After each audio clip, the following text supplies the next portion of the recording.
Hi, I'm Marianne Mosley from the Pelican Players, and our Readers Theater is proud to present Old Time Radio.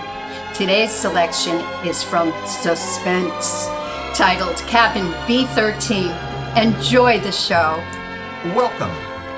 Tonight, Pelican Players, your local community theater for the Sun City Center, Ruskin, Waimama, and surrounding area, has the pleasure of entertaining you with another show by the Pelican Players Radio Theater Troupe. The cast is made up of local residents. We will introduce the cast following tonight's show. And now, tonight's performance.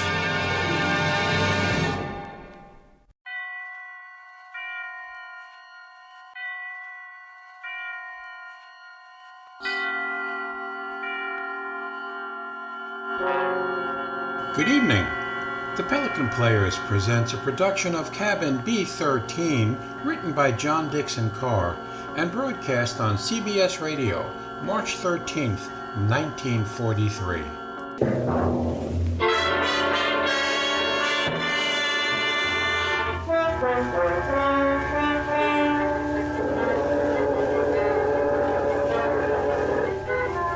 Come now, in happier peacetime days, to a great ocean liner on the night of her departure for Europe. There she is at the West 22nd Street Pier, the 25,000-ton Mauravania of the White Planet Line. Smoke from her three funnels coils up lazily in mild October air. And you can see the decks, white and shiny like shoeboxes, and the string of lights along them, and the band standing by on A deck to play her out. You can hear the murmur of an excited crowd, and the rattle of the steam winches as cargo is lowered into the hold. You can see the bustle of activity, and the second officer standing at the head of the gangplank as two rather late passengers hurry through the customs shed towards that gangplank.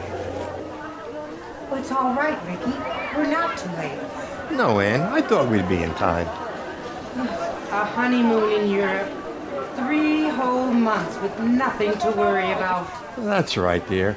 And you've been my wife for, let's see, practically 5 hours now. And I believe the correct phrase is, "Oh, it was so sudden, Mr. Brewster." Oh, so sudden that we have to travel on our own passports instead of a husband and wife one. I hope they don't think you're not an honest woman. I'm going to act like a complete wanton just to devil you. Oh, what about our tickets, Ricky? Do we give them to that officer standing at the top of the gangplank? Oh, I know, honey. You keep your ticket. The cabin steward will come around and collect it after we've been underway. And the money, Ricky? It's a lot of money, Ann. $10,000 in cash? Maybe I'd better turn it in at the purser's office for safekeeping. Yes, maybe you had. Wait a minute, Ricky. What is it, dear? Wait. Do you mind if we stand here for a second before we go up the gangplank? Well, what's the matter? You're not ill, are you? No, but getting over meningitis isn't any joke. Oh, I know, dear. You see, Ricky, I ought to be eager and excited, like all those people up there, but suddenly you get fancies. Queer, sick fancies. Suddenly, right now, all I can think of is the night and the wind and all of that black water in the dark. And that's exactly the kind of morbid fantasy I'm trying to cure you of. I know, Ricky. I'll be good, but I was just thinking of a story. What story? Oh, never mind. It doesn't matter. Which way do we go? Up the gangplank, through that door there, and then down the elevator to B deck. And no more horrors, do you understand?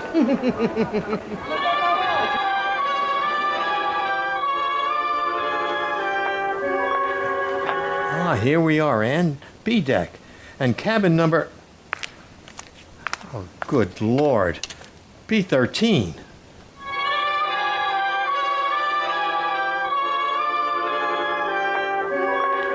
B-13? You're not superstitious, are you? Why, no, dear. Not about things like that. Open the door. Here we are. Lights on and... Oh, Ricky, darling. It's a beautiful cabin. Oh, best I could get. Oh, they've got luggage in anyway. over there, madam, you'll find a basket of fruit and some books from your obedient servant. Oh, you are nice to me, and I'm feeling so much better, Ricky. I will be all right, darling. Well, of course you will. But you won't find any detective novels on those books. Please, Ricky. Detective novels may be all right for presidents and college professors, but they're straight poison to you. You'll read love stories and like it. You know, Ricky, I keep thinking and thinking about that story I mentioned. What story, dear? Oh, it's an old one. You probably know it, but it was new to me. A woman and her daughter arrive in Paris and go to a hotel and... Oh, you mean the old Paris exhibition story? Yes, that's it. The daughter goes out, and when she returns, her mother has disappeared, and even the hotel room isn't the same. The proprietor of the hotel swears the girl came there alone, and that there never was a mother. The whole room is different when she goes back to look at it.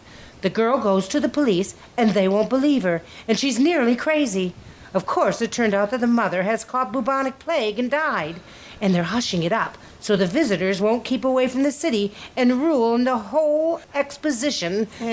And you've got to stop this kind of talk. I know, but imagine being in a situation like that, with all those queer eyes staring at you, wondering if you've lost your reason, wondering if your brain has cracked and the whole world might dissolve and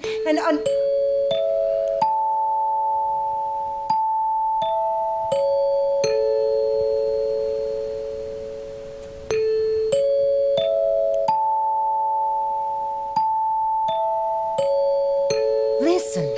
All ashore that's going ashore. All ashore that's going ashore. That's the last call, Ann. We'll be underway any minute now.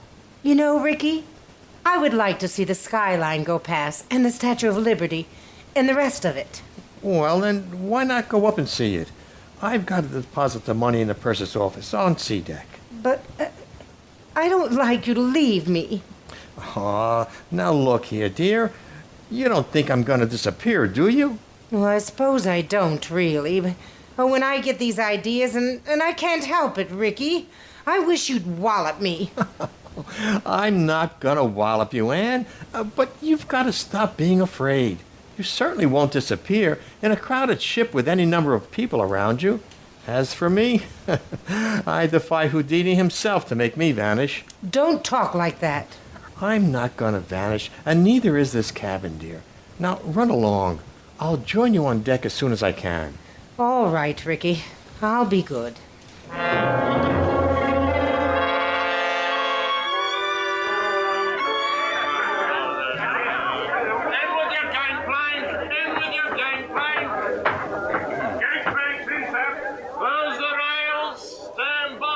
Eager people, excited people, happy people, all crowding up to the rail to wave goodbye.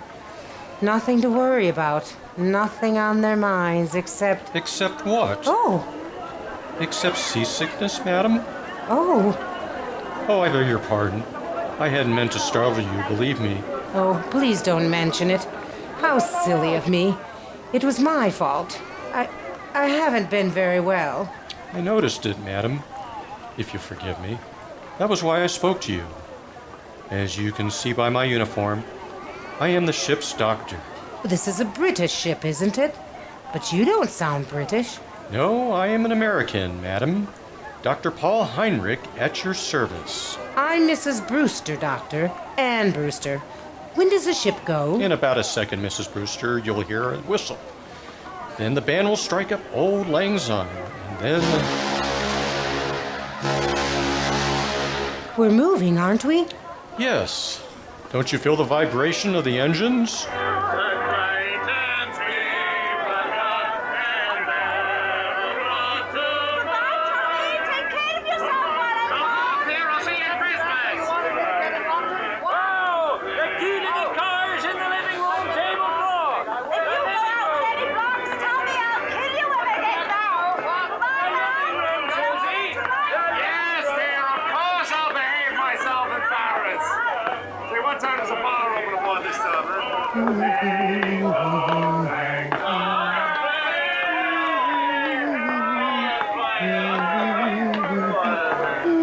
I imagine this is not your first crossing, madam.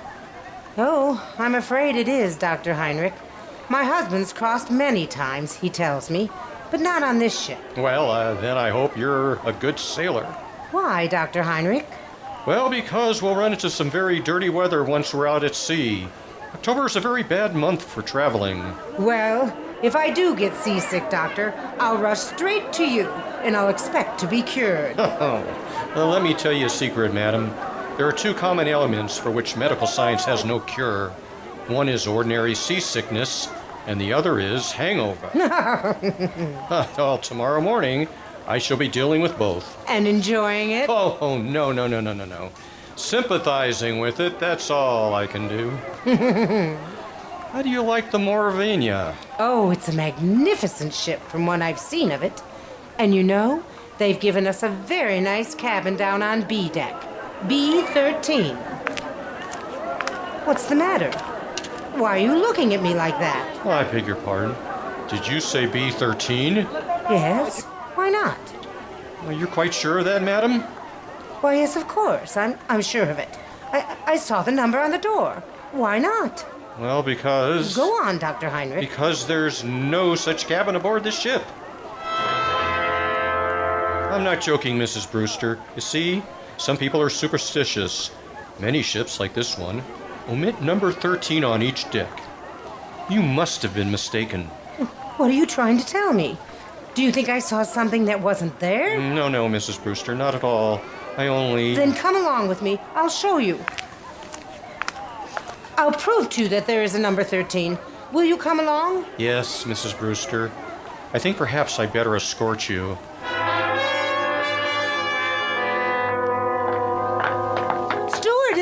Stewardess! Yes, miss. Yes, ma'am.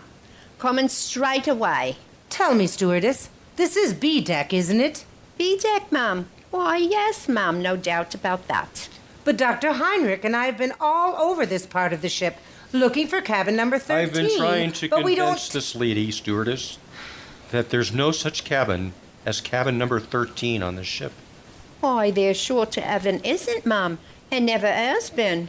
I've served aboard the Mauravania a matter of 8 years, and I ought to know. But I tell you, I saw it. I was in there. It was a big cabin with a private bathroom attached. The walls were paneled in light oak, and the furniture was rosewood and yellow satin, and the portholes were like real windows. Oh, that's not much good, ma'am.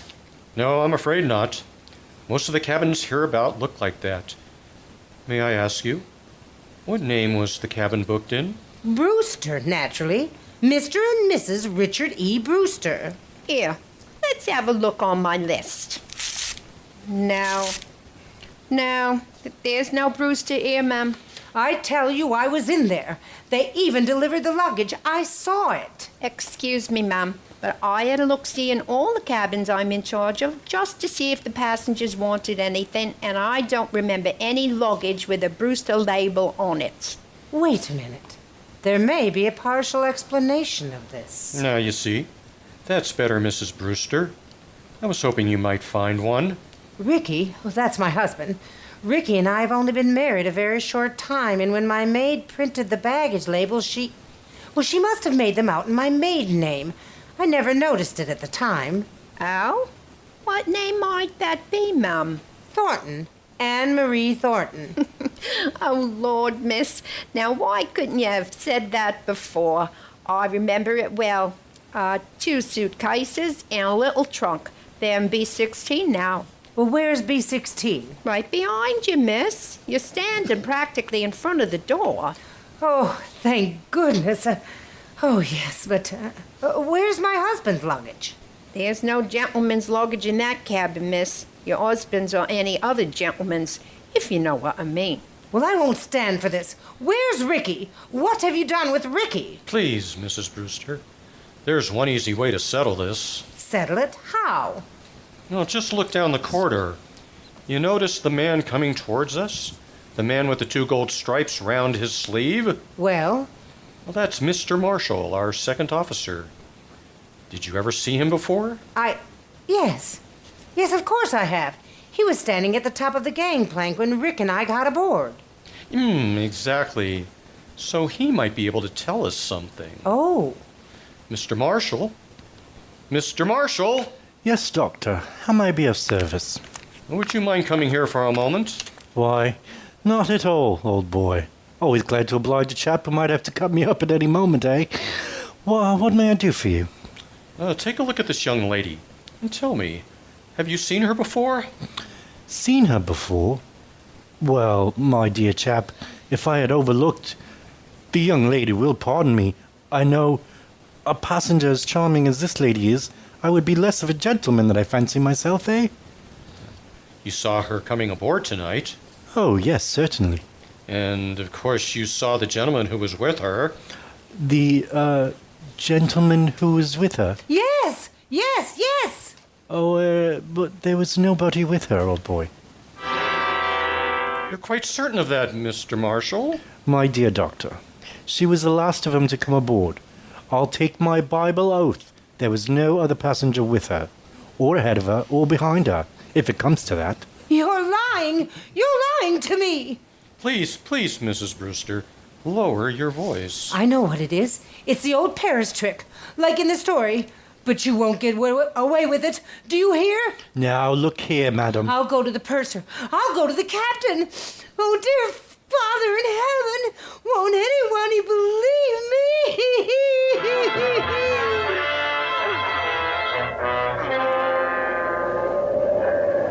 Later that night, in the captain's room just abaft the bridge, there is a conference of ship's officers.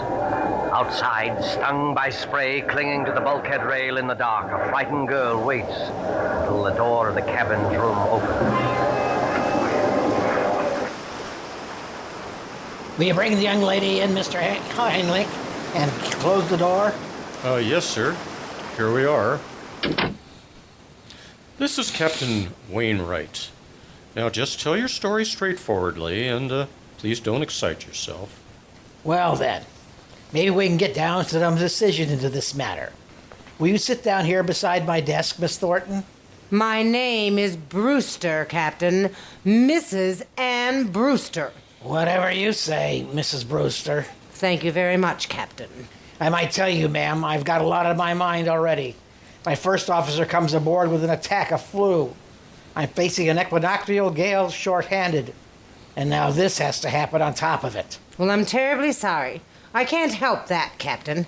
But I want to know what they've done with Ricky. Just one moment, please, while I get this straight. By this time, I understand you yourself have personally interviewed practically every single passenger aboard this ship. Is that true? Yes, it's true. But your alleged husband is not here. Is that true? Yes, that's true, but In the meantime, the purser has sent a squad of men to search this ship. They've searched every inch of it. You can take my word for that. There's nothing hidden. Your husband's not here. According to Mr. Marshall, who's standing over there... I see him. According to Mr. Marshall, he never was here. Hang it all, Miss Thornton. You needn't glare at me like that. We couldn't see the chap if he wasn't there, now could we? Be quiet, Mr. Marshall. Yes, I'm sorry. Now, I'm not unreasonable, Mrs. Brewster. I think you'll admit that. But what can I do? What can I say? Can you offer any proof even that this husband of yours ever existed? Proof? Yes. Well, of course I can. Excuse me for interrupting, but would you mind, Captain, if I asked a question or two? No, Doctor, go ahead. I tell you, I'm going daft myself. If you were married, Mrs. Brewster, you must be carrying a joint husband and wife passport. Where's that? Well, there wasn't time to get one. We each carried our own passport. Oh, I see, but still, there must be someone back in America who confirm that what you say if you got in touch by radio telephone. Your parents, for instance. I haven't got any parents. They're dead. What about relatives, then? Or a guardian? My guardian is a trust company.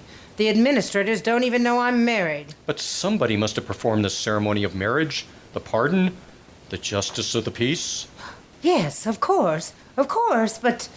Oh, I can't remember the name of the town. You don't remember the name of the town? Hold tight to your chair, Mrs. Brewster. The ship's going to pitch again. How's the glass looking, Mr. Marshall? Barometer's rising, sir. This weather won't hold long. We should be in fog before morning, though. We're in fog right now, if you ask me. This lady says I'm terribly sorry, but I'm trying to think of it. It was a little town in upstate New York where they can marry you at a moment's notice. Ricky kept the certificate. I was confused. I haven't been well. No, you haven't. You see, Ricky had been away, and he came back, and I was in love with him, and he sort of swept me off my feet, and what's the use? Not much use, apparently. If you'll take my advice, ma'am, you'll go down below to your cabin and get some sleep. I'll send the doctor down to mix you a sedative. Oh, you think I'm crazy, don't you? I think you're a little overwrought, ma'am. What I can't understand is why? Why? Why would you want to do this?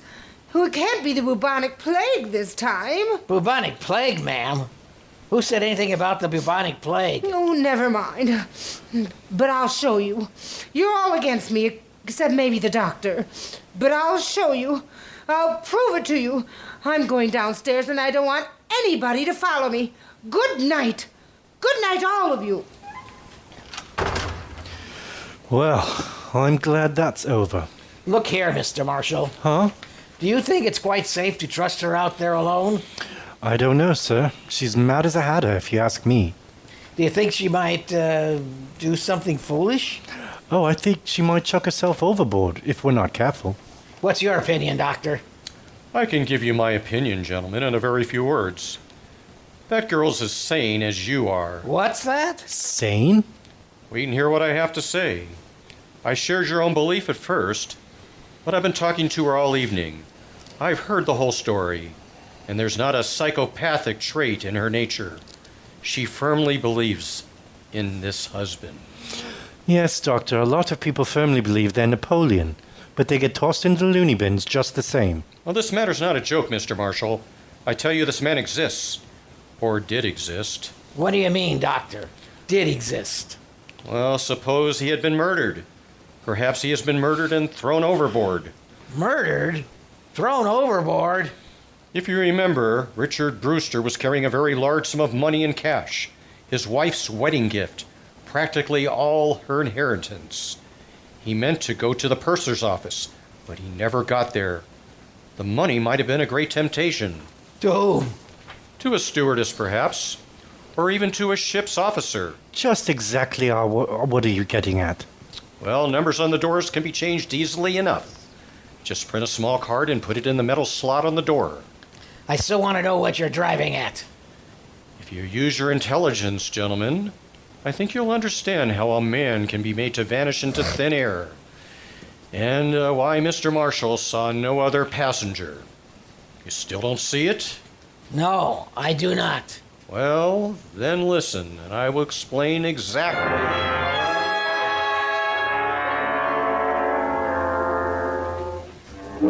4 o'clock in the morning. 4 o'clock, the hour of suicides and bad dreams. The gale has subsided, the sea is calm. The SS Mauravania creeps blindly at barely 8 knots through a thick and strangling fog. The whole ship is dark and sealed up in sleep. There's no sound in all that mournful dimness, except when the foghorn cries out a warning overhead. Even cabin B-13 is dark. And Brewster, still fully dressed, lies restlessly across one of the berths, her head almost touching the intercabin telephone. Oh, what? I thought I heard a telephone. Yes? Hello? It's me, Ann. Take it easy now. Ricky, where are you? Quiet. Keep your voice down. Where are you, Ricky? What happened to you? Are you hurt? No, I'm not hurt. But he nearly got me. Who? Who nearly got you? Listen, dear. I can't explain over the phone, and I don't dare come down there. Can you meet me up on deck? Yes, of course. Where? Do you know the boat deck? Boat deck? Which one is that? The top deck, where all the lifeboats are slung. Oh, yes, I know it. Well, go to the starboard side. Yes. That's the right-hand side, facing forward. find the fourth lifeboat from the aft companionway. Yes? There's a thick fog, and nobody will see us. Ricky? What is it, Ricky? Oh, he's gone. He's gone.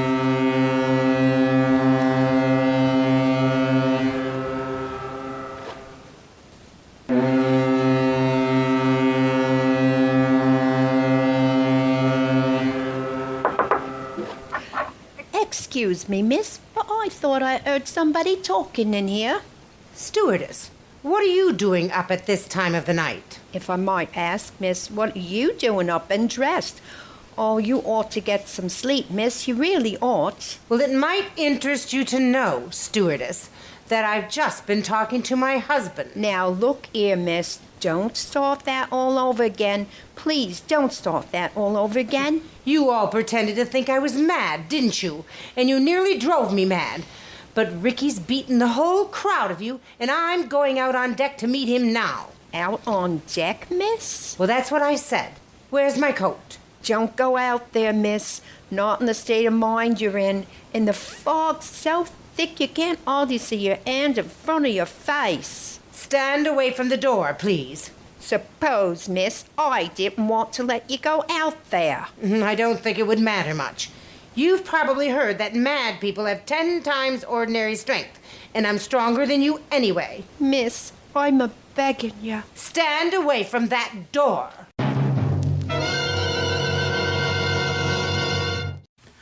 The Pelican Players Radio Theater Troupe will conclude tonight's show in a moment. But first, Pelican Players is your local community theater in the greater Sun City Center, Ruskin, Waimama, and surrounding area, celebrating its 40th year of providing live entertainment.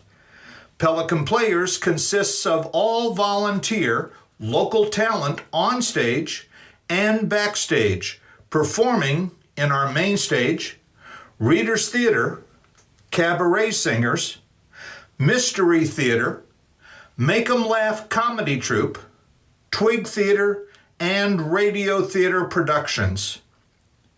Pelican Players is a 501c3 nonprofit organization supporting Hillsborough County students in the arts. To date, we have donated approximately $600,000 to this endeavor. We always welcome new members performing or helping behind the scenes. Even though headquartered out of Kings Point, you do not have to live in Kings Point to become a member or attend performances. For more information, visit our website, www.pelicanplayersscc.org. And now, Pelican Players Radio Theater continues with tonight's performance. 1, 2, the third. Anne, is that you? Yes, Ricky? Ricky, darling, where are you? Here, duck your head under the lifeboat. Here, take my hand. But isn't it horribly dangerous out there on the edge? There's no railing along the side of the ship.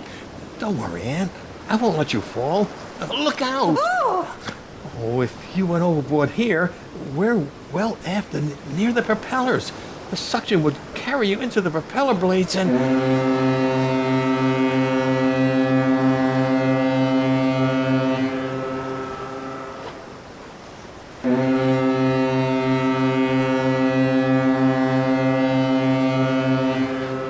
Listen.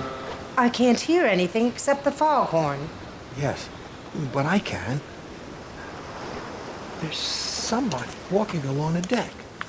And I can see a flashlight moving in the fog. You're quite right, my friend. You can see a flashlight moving in the fog. Dr. Heinrich, what are you doing here?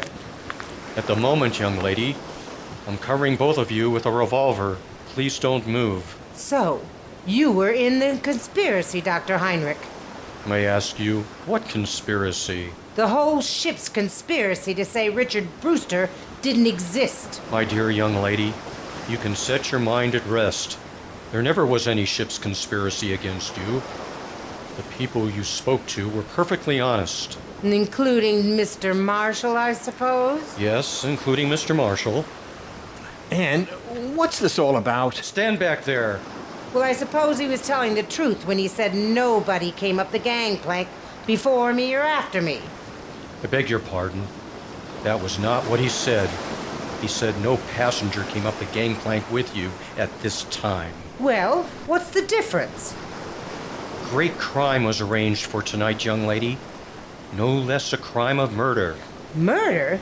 Who's going to be murdered? You are. What? That, I repeat, is the scheme. There is no conspiracy, and only one criminal. Oh? And who is this criminal? The criminal is that man standing beside you, your so-called husband. Ricky?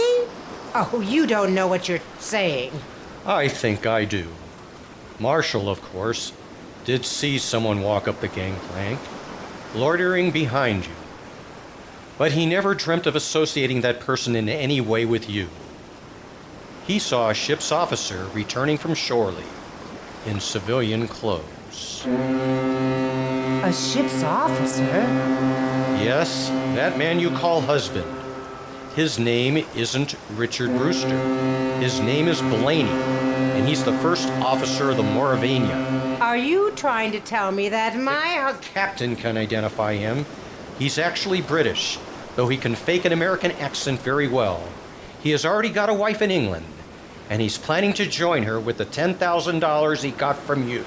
Well, I don't believe it. I don't. Ricky, why don't you say something? Oh, he planned it very cleverly, I must admit. He never let you know he was the ship's officer, did he? He's been away for some time. Naturally, so he persuaded you to marry him in a hurry. Ricky, is this true? Here's the money, you see. All he did was hang a dummy number on the cabin door, remove it later, put it on his uniform, and walk away with his own luggage. But Captain Wainwright told us that the first officer had come aboard tonight with a... With a bad attack of flu, yes. Our friend couldn't be seen in public until after he disposed of you. The best thing was to convince everybody you were insane, as he did. Then, when you went overboard tonight... They would all believe it was suicide. Exactly. But I began to suspect this Brewster because you quoted him as telling such an obvious lie. He said he had traveled on the Mauravania, yet he could direct you all over the ship. And he even knew where the purser's office was. So I went to his cabin, found it empty, searched, and found your $10,000. Why, you... Look out, Dr. Heinrich! Put it down, you fool! Put it down! He's overboard! You shot him! You shot him! Well, those shots, my dear, never touched him. Never touched him? No, the weight of the iron carried him over backwards when he lifted it. It was the weight he was going to use to sink your body. But they'll pick him up, won't they? They'll stop the ship and... Ricky! Oh, the propellers! The ship's propellers! Yes, they suck you under. Oh, Doctor, I can't stand this. I can't stand this. Oh, it won't be easy, my dear. It won't be easy, I know. But, believe me, this way is better.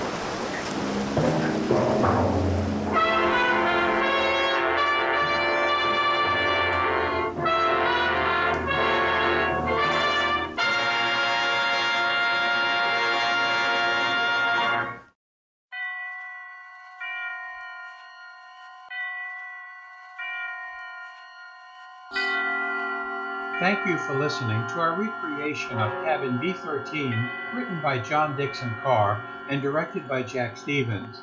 Jim Smith did sound, and Kathy Stevens did sound effects, assisted by Ken Winter.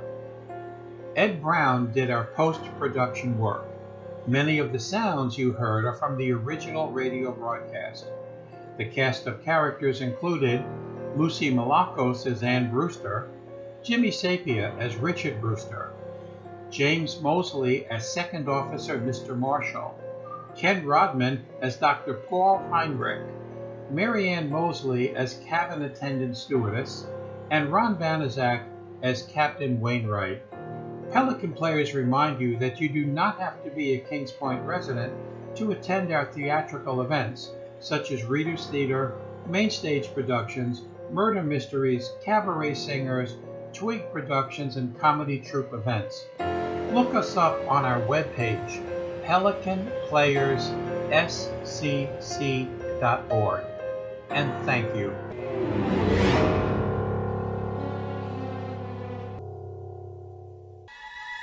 Please be safe and stay well. And thanks again for listening. Good night.